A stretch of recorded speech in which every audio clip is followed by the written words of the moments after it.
भारत में एक महिला अपना जीवन बराबरी से व्यतीत करेगी या नहीं, उसके अधिकार क्या होंगे और तलाक के बाद उसे गुजारा भत्ता मिलेगा या नहीं, ये मामला धर्म का नहीं है। भारत के नागरिक होने की हैसियत से ये मामला भारत के संविधान का है। लेकिन आज भी भारत के सभी नागरिकों को ये अधिकार समान रूप से प्राप्त नहीं है। आज के वीडियो में इसी बहाने से हम देखेंगे एक मामले को जिसने भारत में राजनीतिक भूचाल ला दिया था और तात्कालिक प्रधानमंत्री राजीव गांधी सरकार ने इस एक कोर्ट मामले में अपने घुटने टेक दिए थे। आज बात शाहबानो केस की। 1932 ईस्वी में शाहबानो नाम की महिला का निकाह इंदौर के एक वकील मोहम्मद अहमद खान से होती है। इस शादी से दोनों को 3 बेटे और 2 बेटियां हुई। 1946 ईस्वी में शाहबानो के शौहर एक और निकाह करते हैं और आखिरकार 1975 में जब घरेलू झगड़ा बढ़ जाता है तो मोहम्मद अहमद खान शाहबानो को घर से बाहर निकाल देते हैं। कुछ साल तक मोहम्मद अहमद खान शाहबानो को 200 रुपये प्रति महीने गुजारे के लिए देता है, लेकिन फिर वो ये रकम देने से इनकार कर देता है। ऐसे में मजबूर होकर शाहबानो इंदौर की अदालत में अपना मामला दर्ज कराती है, जिसके तहत सीआरपीसी की धारा 125 के तहत 500 रुपये प्रति माह गुजारा भत्ता की मांग की गई। कोर्ट का फैसला आने से पहले ही मोहम्मद अहमद खान ने शाहबानो को तलाक दे दिया।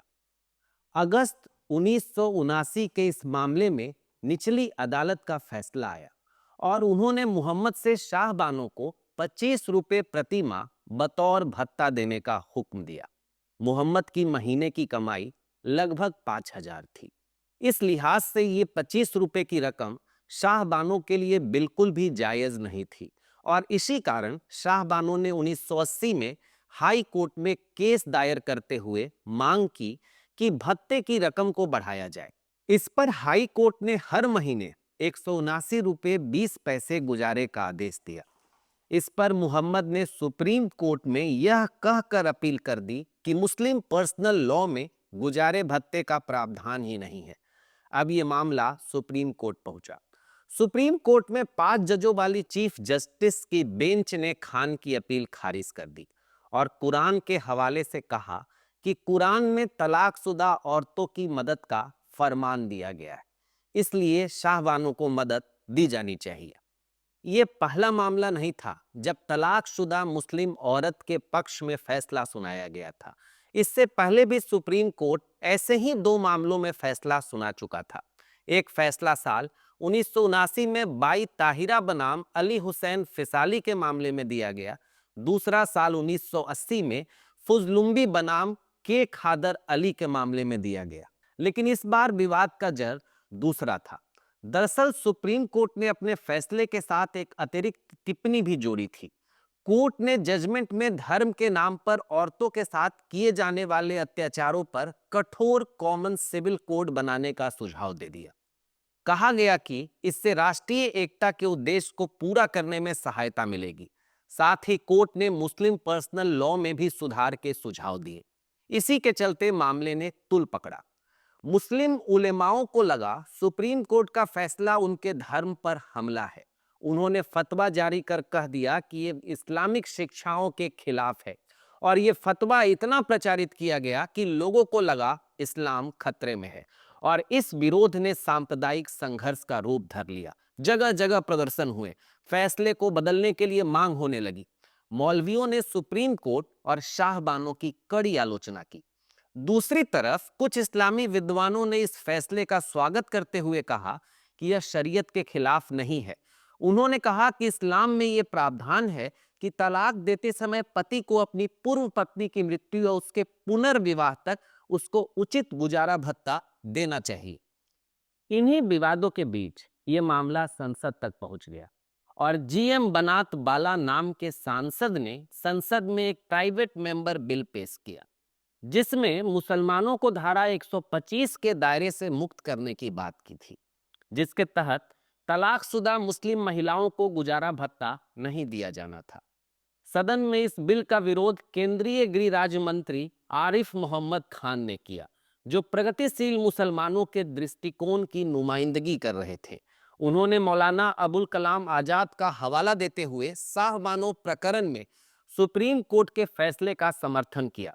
मौलाना आजाद सबसे मशहूर राष्ट्रवादी मुसलमान होने के साथ साथ इस्लामिक कानूनों के आधिकारिक विद्वान भी थे।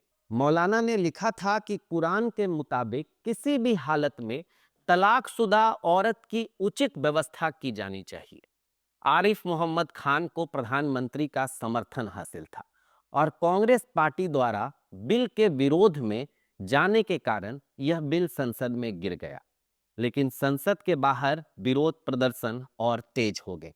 इंदौर के कट्टरपंथियों ने शाहबानो को धर्म विरोधी करार दे दिया। उसके घर के बाहर धरना प्रदर्शन किया गया और पड़ोसियों से उसके बहिष्कार की मांग की गई। 15 नवंबर को शाहबानो कट्टरपंथियों के दबाव के सामने झुक गई और उसने एक कागजी बयान पर अंगूठे का निशान लगा दिया, जिसमें कहा गया कि सुप्रीम कोर्ट के फैसले की जिम्मेदारी उस पर नहीं है और वह गुजारा भत्ते को लोक सेवा के लिए दान दे देगी। इसके साथ उसने ये भी कहा कि मुस्लिम निजी कानून में किसी भी तरह का न्यायिक हस्तक्षेप नहीं होना चाहिए। उधर उत्तर भारत में हुए उपचुनावों में कांग्रेस पार्टी बुरी तरह हार गई। राजनीति के जानकारों ने शाहबानो प्रकरण को इसका जिम्मेदार माना।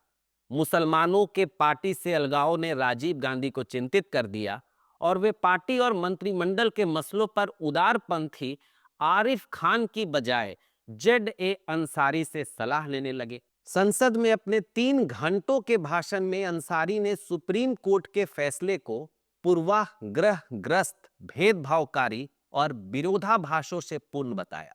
अंसारी ने बड़े मजाकिये तरीके से मजाक उड़ाते हुए कहा कि अदालत के न्यायाधीश इस्लामी कानूनों की व्याख्या करने के लिए बहुत मामूली इंसान हैं।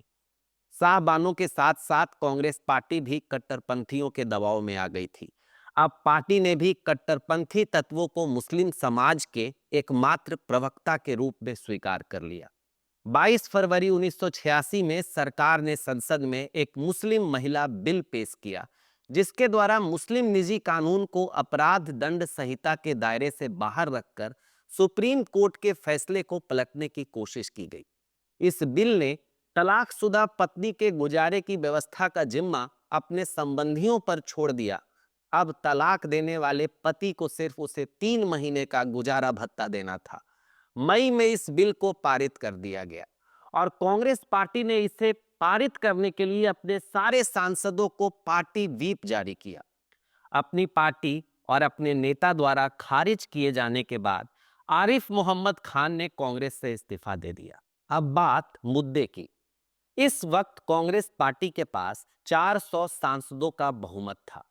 राजीव गांधी को मौका मिला था कि मुस्लिम पर्सनल लॉ में सुधार कर मुस्लिम महिलाओं की स्थिति सुधार सके और वो कर भी सकते थे। संविधान की धारा 44 में यही निर्देश है कि सरकार समान नागरिक संहिता लागू करेगी, लेकिन तत्कालीन प्रधानमंत्री में सामाजिक सुधार को लागू करने की दृढ़ इच्छा शक्ति की कमी थी। तात्कालिक विवाद से कोई 30 बरस पहले हिंदू पर्सनल लॉ में जब सुधार किया गया था और महिला और पुरुषों को समानता दी गई थी, तब भी पंडों और पुजारियों ने पुरजोर विरोध किया था। लेकिन तब नेहरू ने इसे नजरअंदाज कर दिया और जब वो चुनाव में गए तो भारी बहुमत से उनकी जीत हुई। राजीव गांधी हिम्मत नहीं दिखा पाए और कट्टरपंथियों के आगे हथियार डाल दिया। रूढ़िवादी समाज में एक अकेली महिला ने आधुनिक समाज की असलियत से रूबरू करा दिया। इस घटना को मुस्लिम तुष्टीकरण नहीं कहा जा सकता है। यह घटना कट्टरपंथियों का तुष्टीकरण है। समान नागरिक संहिता का फायदा मुस्लिम समाज को ही मिलना है, किसी दूसरे समाज या धर्म को नहीं। आजादी के तुरंत बाद कहा गया था कि मौजूदा वक्त इसे लागू करने के लिए ठीक नहीं है, लेकिन अब जब आजादी को 75 वर्ष से ज्यादा हो गए हैं, तो अब इससे अच्छा वक्त क्या हो सकता है। यदि आप इस चैनल पर नए हैं तो चैनल को सब्सक्राइब कर लें, क्योंकि हम इतिहास की बहुत सारी वीडियोस आपके सामने लाने वाले हैं।